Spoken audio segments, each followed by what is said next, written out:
My name is Lern Elwell, but I'm better known as Lern. I'm the afternoon drive host at KSHE 95. I started at KSHE in 2008, and before that, I went to college at Illinois State, got my degree in mass comm, and have been at it essentially, since 2005. And I picked radio because I wanted to be heard and not seen. I know that's weird to think in social media now, but I just really, I love people and I like telling stories, and where else better to do that than KSHE 95? I think because Hubbard Broadcasting is a company built on empathy, and I think at the very basis of what we do here is we connect with people. And to think that everybody just has themselves under control at all times, and that things can't happen, and that you can't inherit, something like addiction. I think empathy goes hand in hand with understanding a disease like addiction, and I think people that work here want to promote that in a way that is making other people understand and again have empathy kind of radiate through communities like in St. Louis. I didn't know Jordan before that conversation, so to me I think it was a genesis of conversations that need to be had in families, in friend circles, in workplaces, in communities, and kind of radiating to greater populations, because I don't think we're adding to healing by enhancing the stigma of talking about it. I think the thing about Jordan that was so great is that he has evolved in his recovery to where he wants to promote that I did this, you can do this too.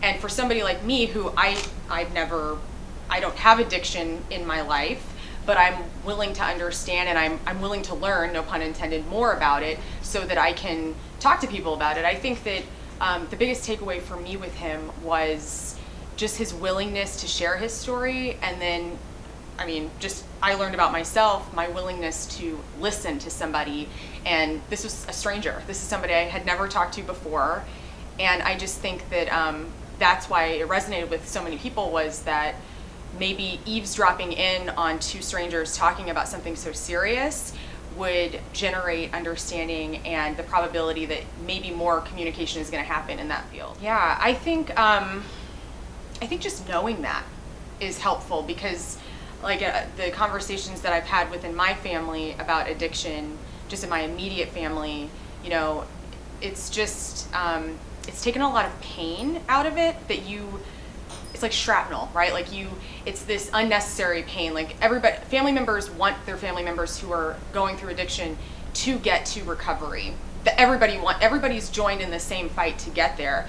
But I think where people get hung up is in their personal attributions to it, where maybe it's not as easy to just start talking about somebody's heroin addiction at the dinner table because it's your cousin. And I think just coming from a place of love, understanding, and then that willingness to put in the time and effort, even if that is just a hard conversation, I think that is going to do just lifetimes of work for people, and not just in the realm of addiction. I think communication with family members is so key right now. There's so much going on in the world, and it's if you're unwilling to talk about it, you're not really adding to the solution.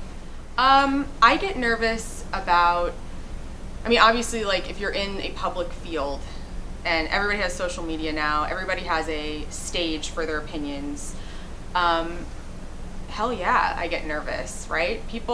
It's a cancel culture. People get their jobs ripped apart by speaking out about things. And I think that, I think how I come about it, where I look at my platform, and I really do, I think a lot about what I say. I don't just go out there and just start going crazy. I think that's a sign of immaturity with people that do that. I think thinking about the things you say and realizing that words can affect change and progress and just everything. I think that if you're coming from a place of love, you're realizing that you're using your voice for a greater good, where maybe the people who, when they're reading it, they don't realize that this is actually going to do something 10 years from now, 10 days from now. I don't know. I think that that's where I go with my voice, where I think is a real strength, where I'm actually thinking about the gravity of my words and the choice of my actions. So I don't know. I do get nervous because people are ruthless sometimes, but I think overall, dealing with some negative things that you may see online, I think if you can just get through that 10 years from now and realize, oh my God, because I use my platform and my voice for something better, you're adding to the greater good. You just kind of have to work through that. So, through Patti Price, who I understand is a really big deal to your organization as well, and I would love to have her talk to you also because she's in your external affairs. So, yeah, Patti Price was my gateway into the NCADA. My name is Patti Price, and I am in sales with KSHE Radio. I also sell The Point and ESPN Radio and WIL in the Arch. A good friend of mine, Mary T, invited me and said that it was a great organization. She's been working with you for years, and that it would, she was very passionate about it. So I came to one meeting, and I think that was 2 years ago.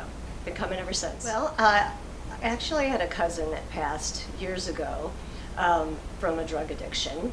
And when Mary T invited me to the meeting and I saw all of the great things that you guys do there, I knew that I wanted to be a part of it. And because I do have 5 powerful radio stations here that we can affect and talk to 1 million people a week, I knew that we would be a good match. Well, I love that we have a great relationship and that we're open and we're always communicating.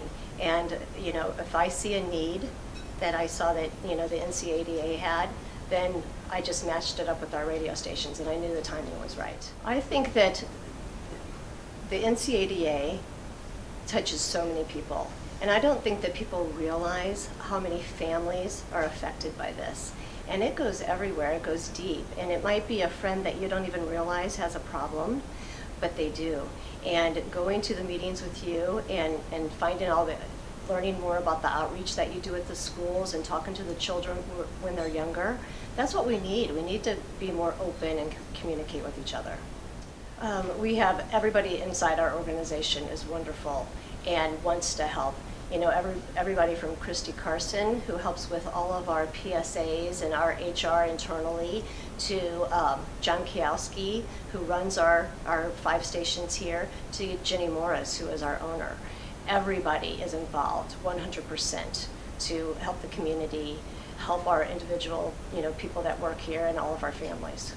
So on behalf of NCADA, we would like to present Hubbard with the 2020 Gateway Award in appreciation of your exemplary work in raising the public's awareness of alcohol and other drug issues.